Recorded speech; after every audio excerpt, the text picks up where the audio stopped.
Robert. Yo, what's shaking AC? Oh man, not much. It's been a while. It has been a while. I'm sorry I was a little late to this rant. I was watching Reservoir Dogs, great movie. Which is sometimes what I do in the middle of the day is just watch movies. And Because you work all night through the night anyway, so you tell can't me watch about it. movies then. I love the song by Steelers Wheel, "Stuck in the Middle with You," which is so awesome. Maybe Sheryl Crow covered it or whatever, but the original is the best. You know what I'm talking about? Mm-hmm. Stuck in Yeah. the middle with you. Yep. Well, that's actually interesting that you brought that up because that is a theme that I've been hearing lately that I hadn't really given a lot of thought to about the role that the people in the field coaches are in. Well, okay, so let me explain. Okay.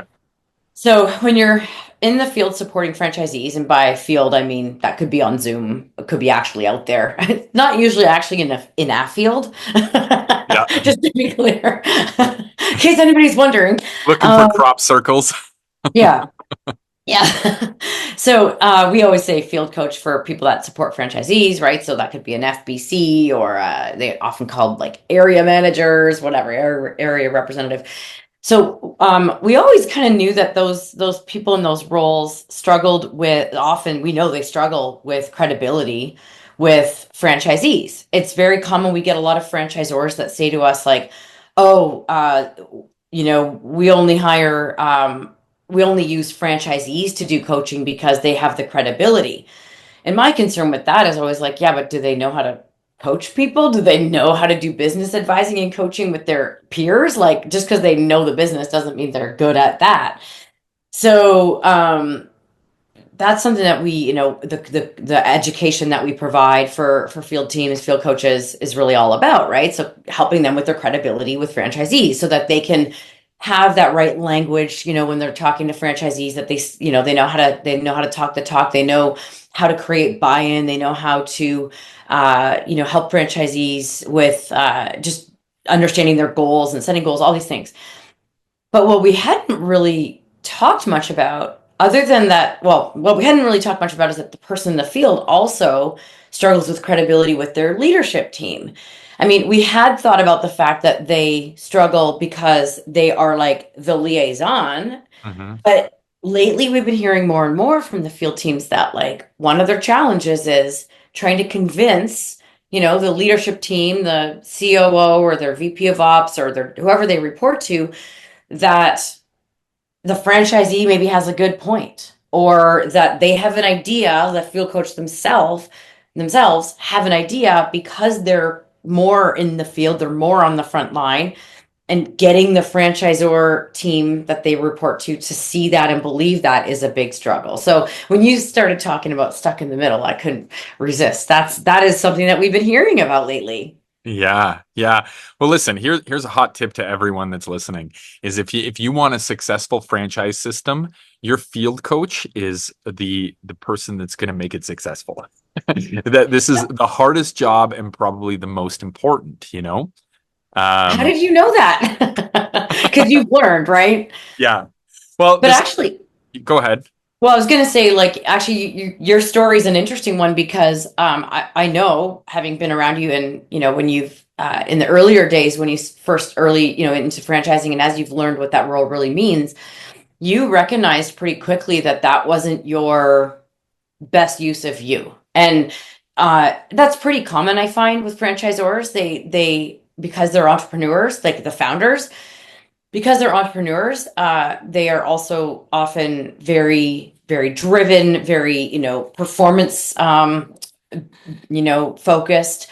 Yeah. And they get frustrated because they're like, the franchisee often isn't that way, which is like, if they were, they would go be an entrepreneur. So Yeah. the franchisor often does feel that frustration. However, I do see that there are franchisors out there and founders that love coaching and love people, and what like the reason they want to do this is to be able to support people, and I mean they can't do that usually directly because they grow and they can't be in that role really, but I see both anyway. But yeah, you definitely would think it's you would see that it's a tough job. You don't have the patience for it.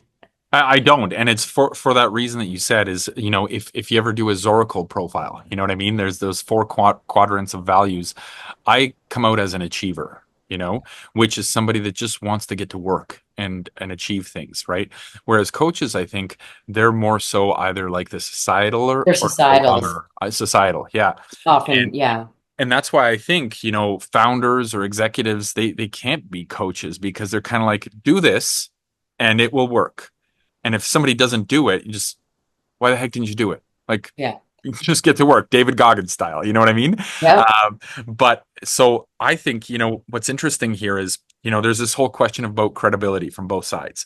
I'm sure you have a ton of resources, and I'm sure we've had a rant about how to select a good field coach, where to find them, the qualities, how to vet them, etc. Right?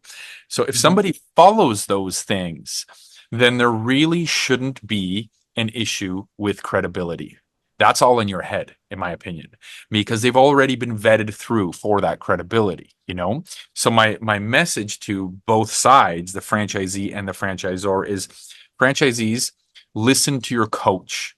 They've been vetted. They know what they're doing. When they don't know what they're doing, it's their accountability to figure it out. They're there to help you succeed. They're not there to just give you ideas that you should consider. Oh, maybe I'll consider that and I'll put it on a note. They're basically a live in-person instruction manual. Get to work and listen to them.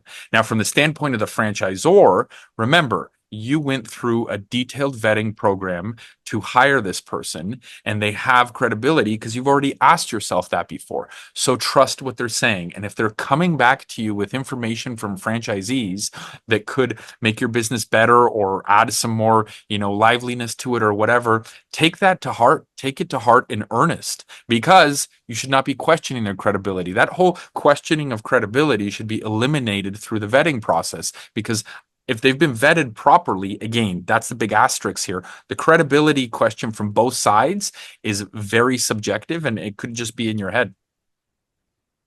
Or it could be, but I would also say that we can vet people all day long and people can still slip through the cracks. So I think, and like even when you just said like franchisees listen to your coach, like there are people out there that are not properly trained. They're the wrong fit as a coach. That's what we're trying to change with like through what we do at AC Inc. So I would just say like there's a caveat there, and but if if the franchisor is more progressive and understands that that role is as important as it is, then they're probably bringing in better talent and giving and more the right fit people, and then giving them the right coaching and training, and ideally getting them certified through the AC field coach certification, which is so exciting. We have over 50 people now, just the past few months certified officially, industries first. But as far as the credibility, whether it's credibility, let's maybe if we quickly just use a different word, or are thinking like, how can a field coach convince their leadership team that they have some a valid point, like that something needs to change or something like that. Yeah, well, I mean, that's my whole question here is, why does a field coach need to convince their leadership team? Like, they were hired based on a Yeah. specific resume and interview. Like, if you don't find credibility with your field coach, turn them over. I Like, will. I would you say it's know? usually because that leadership team has ego and they are struggling, and they also don't see. There is definitely, the whole people that are removed from the front line don't have the line of sight that the people in the field have, and when those people aren't willing to listen, that just obviously that's just bad culture. Like that's not good, setting it up that way. You need to have feedback portals and way, or like systems for people to be able to give that feedback, so that the good things and the bad things come through, but that you can then filter through like what feedback, what ideas from the front line are actually good, whether it's coming from a franchisee or a field team member. Yeah. Well, whatever it is, it sounds to me like a hurdle and not a roadblock. You can get through it. People do all the time, Just need to figure out how to get through it. And so Angela will help you with that. Yeah. Let's just Okay, wrap we it up should at wrap it that. up, AC. Let's Come wrap it meet, up. come see the AC Inc. team. Okay. All All right. right. Ready? Yes, I am. Three, two, one. Go Go be be awesome.